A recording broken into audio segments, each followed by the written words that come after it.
We're out and about. We're at the new Toronto Argonauts headquarters. There's a vibe going on here. You're very open concept and everything. I'm sitting down with the director for the community events and education for the Toronto Argonauts, Jason Colero.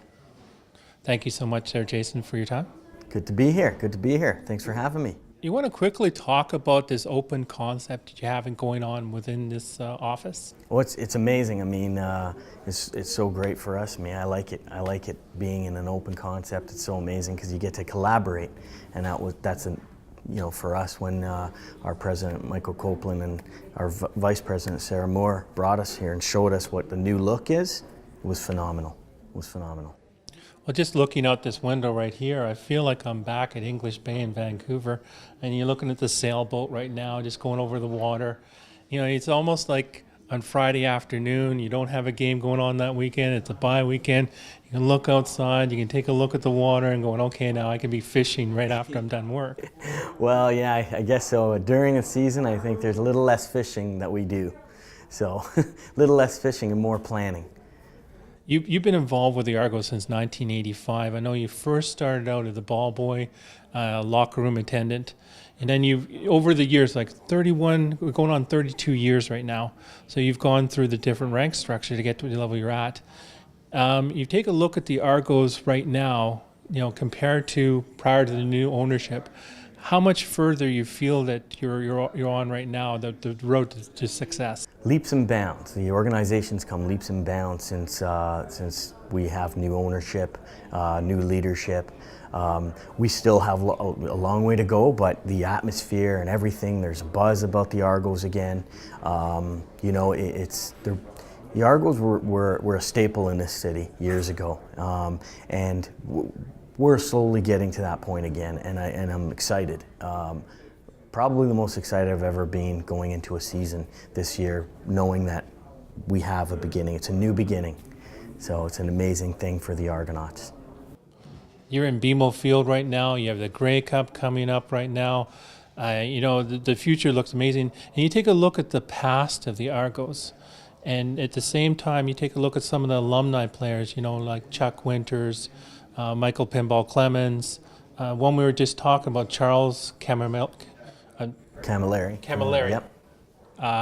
And I noticed that you write a blog every once in a while and the Community Corner, and you've included those names plus others. One article that you did in there was called The Dash. When you talk about the Dash, and this is something, I mean, it's a quote, and I apologize for if I butcher this quote, but it goes, you know, it's you have a beginning date and you have an end date. What will that dash represent? And that's the big question, and I know that Chuck Winters said that many times, and it hit me because what legacy do you want to leave behind? And a lot of players that have played on this organization and staff that have worked here have left legacy. And that's what it's about, is at the end of the day is leaving a legacy that will be remembered. Not necessarily be you, but leave a legacy that people will remember.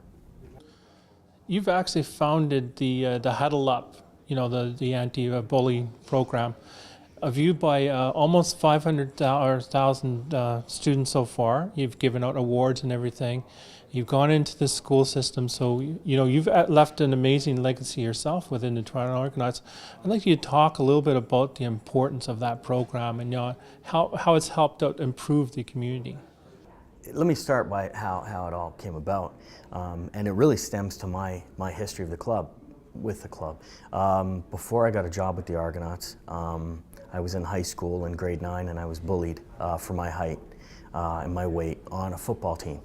It was a horrible experience, and nearly pushed me to the end of the rope, and was tough for me in grade 9.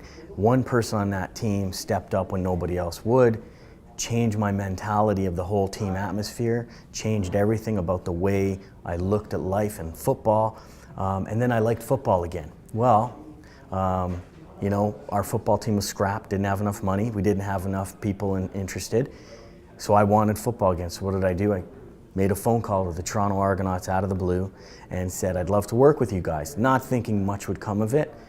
speed forward. I started with the Argonauts on the sidelines. I worked for the visiting teams, volunteered for the first 4 years, then put my time in with the Argonauts, speed forward all the way to, it was around 2001, thinking about a school program, how to start one, thinking about it, and we said, you know what about bullying? So I talked to Pinball, then I talked to the Canadian Safe School Network and said I'd like to do a program on bullying and help kids. You know, help kids to understand that you're not alone, first of all, and that there's a voice around you. Most importantly, telling kids, be yourself and don't worry about it, right? You can't try to be somebody else because somebody else can't accept you for who you are. And the biggest thing for us is making sure that those bystanders understand that they play such an important role in the whole situation. So for me, that was why we started this. And when we started it, never would I ever imagine that 15 years later, we're going into our 16th year next year, but all this time, 500,000 kids, that's more than the population of 6 Canadian provinces, and we are in the schools doing such an impactful job, sending a message that will probably change a lot of these lives. So it's important because they need to hear the celebrity status from those players that they've gone through stuff like this. And that's why this is so important for me. Well, it's also important, as you were talking there, you're talking about the importance of level the playing field in regards to provide funding for the high schools. And that's what you're a director of with the Toronto Argonauts. I know there's 10 schools here in Toronto that you're involved with that are helping make sure that they have a football team going. Right, so in a few years back, 2009, we started the program Level the Playing Field, where we were startled to see statistics that, there's about 125 schools in the Toronto District School Board, one school board alone, and out of all those, there was less than half played football. Where if you go back many years, that never was heard of. You just didn't have that. Now there are some reasons why some schools didn't have a football team. Population's a big one, but a lot of the reasons were funding and sometimes the need to feel, do we really need football? So what we did was we helped fund schools that were interested in bringing football back. And so the numbers now, we're up to about 11 or 12 schools. A couple have dropped off because of coaching reasons, but 11 or 12 schools. But the most important thing we're doing now is not just the funding, is now the mentorship around schools that have an existing football team. We mentor the kids, we make sure that they're playing the game safely so that they're not injured, and then it draws away from the importance on how football changes society and how, really if you look at it, a football locker room is a microcosm of our society, right? It's a mix of different people in there that have to get along and should get along because we're going for a common goal. And once they step out on that field, if they don't have the same vision and the same goal as their person in that room, they're not gonna achieve their goal. And so we're trying to bring that. That's the beauty of football, and that's what we're trying to bring to the mentality of youth playing the sport. It's also one of the articles that you wrote was you talked about breast cancer. And in the article, I know that sadly you lost a sister to it, and your mom too. And it's important. I noticed an awful lot of CFL teams out there that they wear pink every once in a while to help bring breast cancer awareness. And I want you to share a little bit about why that's so important to you. I think anytime you can bring awareness to any disease or any cause is so important. And like I said before, is that as the Canadian Football League, we have such a platform.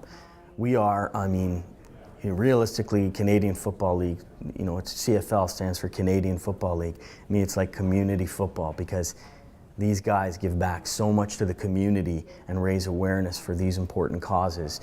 People need to know how many people are affected. And we always have to understand that maybe you can't afford to give a donation, but there's other ways that you can do things. Today, as a matter of fact, we're taking the players to a hospital, Holland Bloorview Children's Rehab, and we're just going to spend some time with some kids. So we're taking 8 or 9 guys, and we're going to the hospital, spend some time with the kids, and just let them know that they're going through their things and their struggles, and hey, these players have gone through struggles too. So that's the importance of what we do, right? Another thing that your guys are involved with is that you're helping the youth. I know that I think you lost a cousin really at a real young age, and you worked with another family that they lost someone tragically, was stabbed, and he succumbed to his wounds. And I want you to share a little bit about how important it is to work with those youth to try to move them away from their lure of the street. Right. So I did. I lost a cousin, and it was, sadly he took his own life. No one really knows why, but youth goes through a lot of mental challenges, mental stress, right? Nowadays, there's always been stress, but nowadays that seems to be prevalent. We have to be there as a listening ear for youth. We have to let them know that, just speak up. Tell someone you need help. Tell someone you need to talk to them.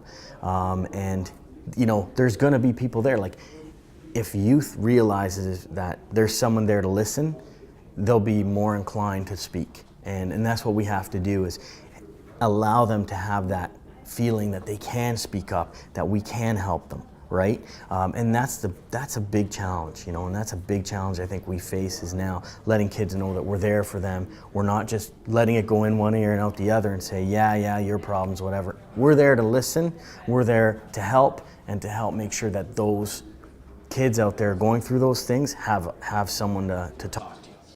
I noticed in the 2012 Grey Cup ones here, it celebrated the 100th Grey Cup, and you had the Recreate the Mud Bowl. And what that did was that also it helped a local school in regards to get their football field repaired. And at the same time, you had Nick Volpe, the MVP for the 1950 Grey Cup there. You had Chris Rudge, the former CEO of the Toronto Argonauts. You had Damon Allen and Argonauts and so many other people. With that in mind, you want to talk about I know you don't know much about the upcoming Grey Cup. You don't really know what do you know that is going to be basically shown? I know for a fact it's going to be exciting. Anytime we have Grey Cup in this city, it's exciting because we're embracing the nation here, right? It's this sport, Canadian football, unifies the whole country. And now they come together in one spot to celebrate the championship. So I know that there's some exciting things planned. We'll be doing an event around the community, around our community messaging with acceptance and being yourself. We're going to be doing that. So there's a lot of things that we're going to engage the city in, and that you'll be able to feel a part of, not just the Toronto Argonauts, but the Canadian Football League. And the Grey Cup. So that's, and the hope is that we can do the same thing we did back then and have a spot in that Grey Cup. But, I don't want to jinx anything, so I just sit back and let the players take care of that part. I know if it's anything like 2012 Grey Cup, the celebration, just some of the old timers sit there and talk to them, and they talked about bygone era, and they talked about how, it was like a war in the trenches, playing on the field. We're talking back in the 70s and the 60s, and you just sit and you're listening to them, and they're telling you how it was, and so how we've gone from there and we've come to this level we're now at. And you have to wonder with the old timers, how did they survive it? And Bill Simons we sat down with, and David Ramey. We sat down with the late Herm Harrison, Reggie Ohms, and then, the list went on. And just you're thinking about these old timers, they're legends. Yeah, and I'm fortunate enough to be the liaison with the alumni and the team and the organization, so I get a chance to sit in a lot of their meetings and go to their reunions. And because I've been around for 31 years, I've worked with a lot of these guys, in those eras. But to hear the stories of the guys from the 50s and the 60s, and to hear what they used to do then versus what happens now, how the sport has come, and just the different things. But the biggest thing that you can see from it is every year there's a different type of camaraderie with these guys. like you said, it's like war stories. They're in that locker room, they're in the trenches together. They've become best of friends, some of these guys. And when they finally reunite, when they've gone their own separate ways and they finally reunite for a reunion we host or something, you know, tears are shed. It's such an amazing thing to see that these guys still remember those days. And that's the beauty of it, is that, you know, they come together and they remember each other. And that's so cool. That's so cool. Right before the interview, you're talking about there was a few members of the Toronto Argonauts that actually they served in the military, or you know what happened when they served in the military and then he came back to the Toronto Argonauts. Yeah, we had a guy a couple years ago, Robert McLuhan. He served in the U.S. military, and I know, you know, it's very near and dear to him. And then Nigel Williams used to play for us in the Montreal Alouettes. He went, after he finished football, he went overseas and fought in Afghanistan and was on the front lines. And you know, quite an interesting journey these guys have had. And it's not unusual to have them do that. I mean, it's not unusual. We have a lot of players actually in the police forces as well. We have a former player in the RCMP, former player in OPP, former player in Peel Police, former player. We have players in all these different enforcement, and the transition, you know, the physical transition is easy, and the camaraderie is similar. So that's what you see a lot of, and that's why you see a big overlap with that. But it's outstanding. It's outstanding. Well, I know you're doing amazing things. All I can say to people is, you know, go check out the Community Corner. You've written an awful lot of interesting articles and a lot of stuff that we didn't cover.